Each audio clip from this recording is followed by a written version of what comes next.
Hey YouTubers, it's Charlie. So big news, Legends of Tomorrow just started shooting their first episode. It's going to be a two-part pilot, which kind of makes sense because they're billing it as this big blockbuster compared to Arrow and the Flash. I've done a bunch of videos explaining who some of the villains are, but just to be clear, the biggest villains, like the big villains of the season from Arrow and the Flash, will cross over with Legends of Tomorrow just like the heroes will. What's going to happen is because Arrow and the Flash start in a couple weeks, and then, go to the mid-season finale, then they go on break, and then they come back, Legends of Tomorrow isn't starting till Arrow and the Flash come back in January. So the first half of the season on Arrow and the Flash will set up all the big Legends of Tomorrow characters. We'll meet Hawkgirl, we'll probably meet Hawkman, we'll meet Vandal Savage, Rip Hunter, everybody. In addition, don't be surprised if the actress that's doing the voice for Vixen crosses over to the live-action series and gets to be on Legends of Tomorrow too. She has big enough powers. I think a lot of that'll just depend on how successful they think their Vixen experiment, the web series, has been. Now, I said Legends of Tomorrow just started shooting their first episode. Arrow and the Flash are filming around episode 6 or 7 by now. Maybe not quite episode 7. Episode 8 is actually the first episode that we're going to meet Vandal Savage in. Now that's going to be the Arrow-Flash crossover. Last year we called it Flaro, so if you're new to Arrow or the Flash, when people say Flaro, they're talking about the big mid-season crossover. So I'm guessing if Vandal Savage is going to show up in that episode, then we might also see Rip Hunter show up in that episode. There's been a lot of behind-the-scenes Legends stuff, like them doing the first read-through of the script, but we haven't seen a lot of Arthur Darvill. Most of the pictures we've seen have been from the other characters, but I guess maybe Arthur Darvill has just been busy filming other stuff. So if you're confused about how all the heroes end up coming together, like how they convince Captain Cold, who's a villain, to help them out, that's all going to be dealt with the first half of the season on Arrow and the Flash. Resurrecting Sarah Lance is probably one of the biggest things. Like, that's actually going to be the Constantine episode of Arrow Season 4. He's going to help them resurrect her, and presumably she'll have this new persona of the White Canary. That's who she's playing. She's going to be the White Canary. If you have read the comics and you know who the White Canary is, you're like, wait a minute, this doesn't make sense. The White Canary is a completely different character in the comics. They're just using the name. They're not using her persona from the comic books. So just forget about White Canary in the comic books. The real thing I'm interested to find out is which of the characters, be them heroes or villains, already know about Vandal Savage. Because if he's immortal, he's been around for forever. Presumably, somebody would have heard of him. Last year, the best example of that was Eobard Thawne. He was from the future, so of course he's going to know about everything that's already happened. But because this year we don't know where he is, the only person from the future that's going to have foreknowledge of what ends up happening is going to be Arthur Darvill's character. It's going to be Rip Hunter. Just to address that, I know everyone's kind of confused as to, what happened with the Reverse Flash in the Flash finale. Was he erased from existence? What about Harrison Wells and Tom Cavanaugh, the actor? The most logical explanation is that Barry's actions in the Flash finale retcon what the Reverse Flash did to the original version of Harrison Wells, so that he never became the Reverse Flash. He just continued being a regular scientist. The Flash people have since clarified that Harrison Wells of Season 2 will be from Earth 2.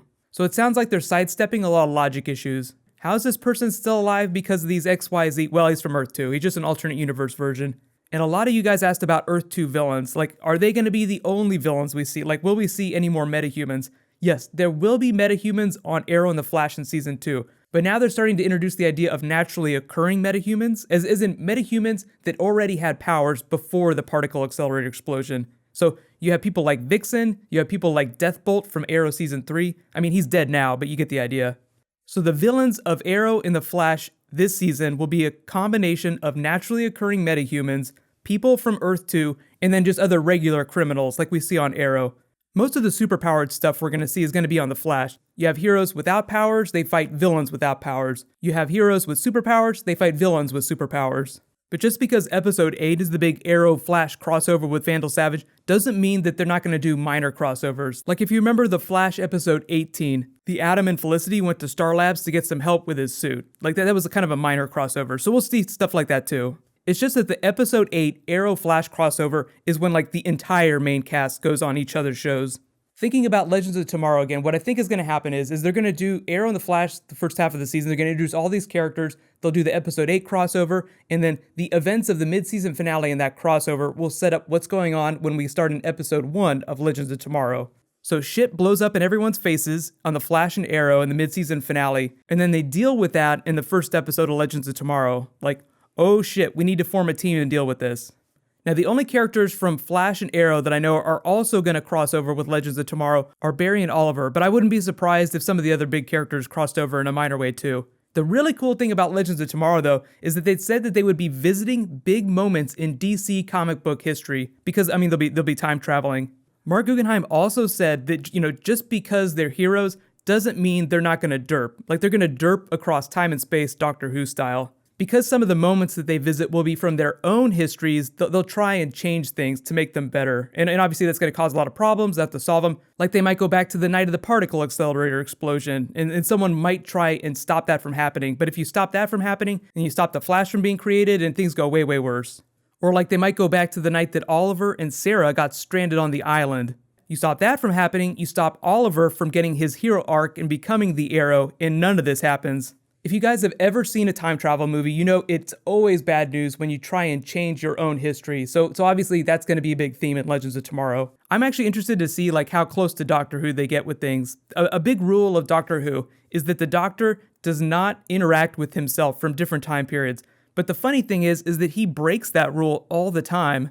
So we might see the characters trying to talk to themselves from the past and from the future. Please give me spoilers from the future so I can change things.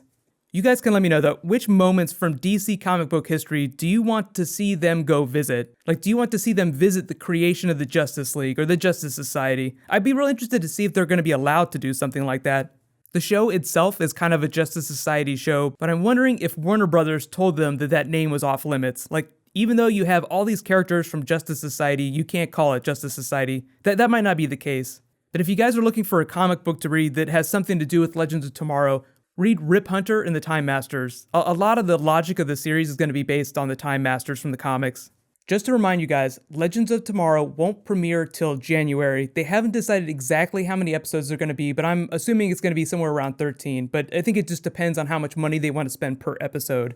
Let me know if there are any Legends videos that you guys want me to do for any characters or storylines. Be sure to subscribe to get everything. Most of my videos are going to be Flash Arrow videos because they'll be setting characters up, but I will do separate videos for Legends characters like Hawkman.